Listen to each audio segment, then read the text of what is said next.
como explicação da rivalidade sistêmica, essa dicotomia autocracia contra a democracia é errada do ponto de vista histórico e factual. Ela esconde as verdadeiras disputas, que são geopolíticas e natureza, sob um véu de propaganda. E, além do mais, ela torna o espaço para uma normalização das relações perigosamente estreito e torna muito difícil a cooperação entre as potências em conflito em desafios comuns, como o do aquecimento global e das pandemias. Em primeiro lugar, a descrição não reflete a realidade dos fatos. A Rússia e a China são autocracias há décadas, o que nunca impediu nenhuma delas de desfrutar de relações normais com os Estados Unidos e a Europa até data recente. No caso da Rússia, nem a anexação da Crimeia, em 2014, foi capaz de interromper a sinergia em gás e petróleo entre Moscou e os europeus em geral e a Alemanha em particular, como indicado, por exemplo, pela construção do gasoduto Nord Stream, até o último momento. Não é? Foi somente depois da agressão contra a Ucrânia que a situação se deteriorou, não devido a qualquer mudança no sentido de maior ou menor autocracia. Os motivos da invasão, como se sabe, foram geopolíticos e tradicionais em natureza. Eles tiveram a ver com alegações por parte dos russos de segurança e uma agenda escondida de imperialismo velho estilo, do que qualquer intento de exportar a autocracia. De igual forma, a China, vencendo por um longo período e em larga medida ainda é, um ativo parceiro econômico dos países ocidentais, até o momento recente que os Estados Unidos começaram a se sentir ameaçados por sua ascensão aparentemente irresistível. Novamente, neste caso, as causas concretas da discórdia foram geopolíticas, não ideológicas, em especial a afirmação do poder chinês no Mar do Sul da China, naquelas ilhas disputadas, e nas imediações, assim como as ameaças contra Taiwan. Em segundo lugar, foi somente com o governo Biden que teve início essa descrição de democracia contra autocracia. Putin já era autocrata e Trump tinha uma política contra a China, só que nunca descreveu como uma luta de democracia, mesmo porque seria incoerente, levando em conta o caráter pouco democrático de Trump e a perspectiva de que ele ganhe a eleição ano que vem. Né? Aí como é que vai ser? Vai continuar a luta de democracia contra a autocracia ou vai mudar o slogan? Então, na verdade, isso é o Partido Democrata. O Partido Democrata americano sempre quis embrulhar a sua política em termos idealistas. Né? E é o que eles fizeram com finalidades de propaganda. Né? A velha Guerra Fria do passado possuía, de fato, um componente ideológico forte. Mas isso acabou há 30 anos. Hoje não existe mais. É claro que coincide que as potências em conflito têm regimes diferentes, mas não é essa diferença de regime que leva ao conflito. São outras causas. E, em terceiro lugar, e finalmente, se isso fosse verdade, as implicações seriam terríveis, porque só se poderia almejar a paz no dia em que a China e a Rússia mudassem de regime. É claro que o governo da China e da Rússia se sentiriam ameaçados, mortalmente por isso. Né? Isso levaria a um endurecimento e, por outro lado, é difícil imaginar que, numa situação como essa, fosse possível a cooperação sobre clima ou sobre pandemia. Agora, isso quanto à primeira parte. E a segunda parte, qual é o papel que tem que ser desempenhado pela América Latina e pelo Brasil? Eu vou falar como brasileiro, mas eu acredito que, em grande parte, os nossos interesses coincidam com os dos demais latino-americanos. Para começar, que nós encaramos essa competição como uma competição por poder em termos geopolíticos, embora estejam presentes, como eu disse, outros elementos, né? Se assim é, então, por que o Brasil condenou nas Nações Unidas e continua a condenar as ações russas?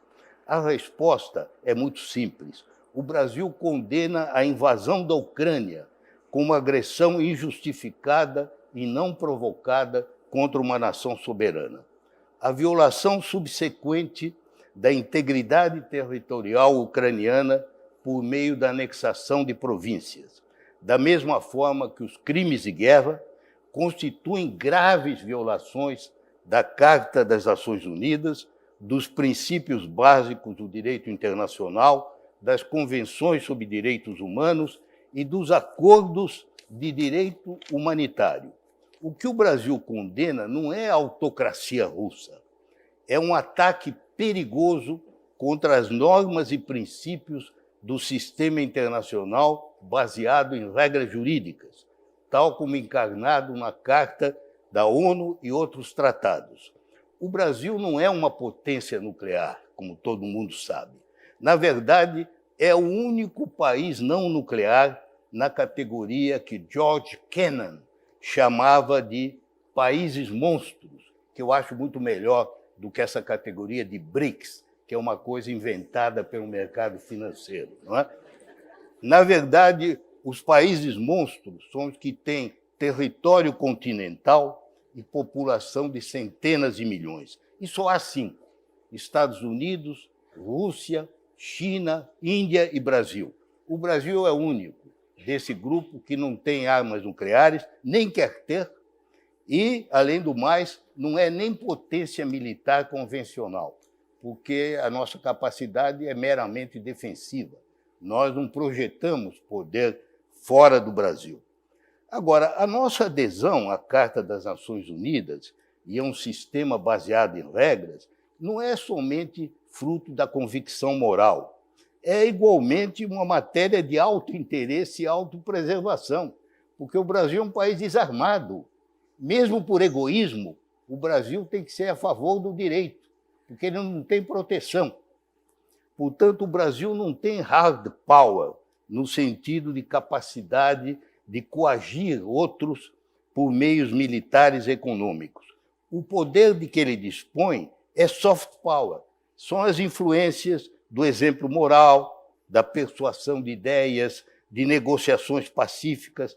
Ademais, eu devo dizer aqui, não é por orgulho, o Brasil pratica aquilo que prega, porque, graças à diplomacia, o Brasil mantém paz ininterrupta com os seus 10 vizinhos há 153 anos.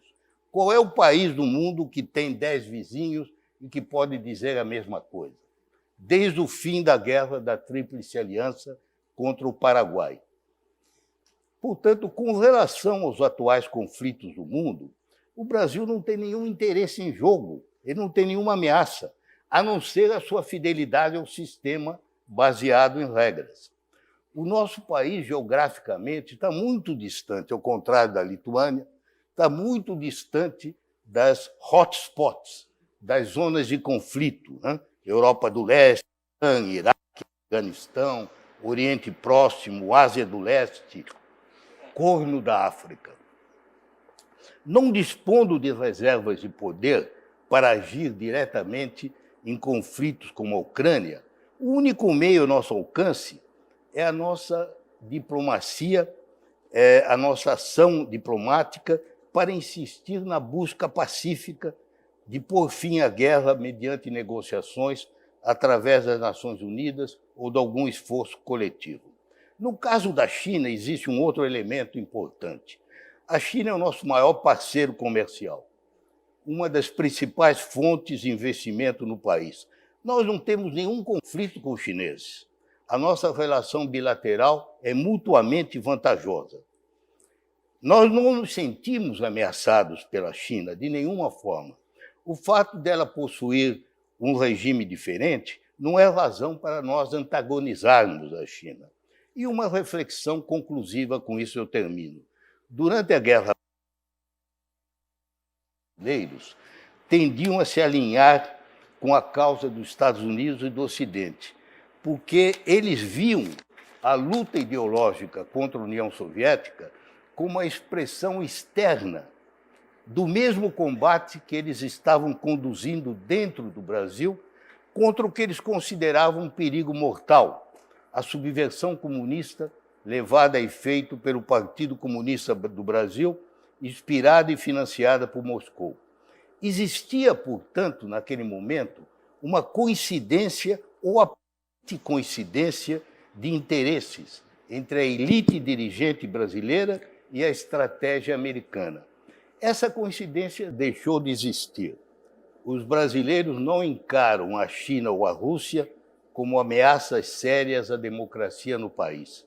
É por esse motivo que as nossas prioridades não estão na área da defesa, mas em outras áreas, nos nossos graves desafios em desigualdade social, desigualdade racial, nas doenças, na miséria, na indigência, na destruição da Amazônia, na degradação ambiental. Todos os problemas que representam, de fato, ameaças reais à nossa coesão interna e às nossas aspirações democráticas. Muito obrigado.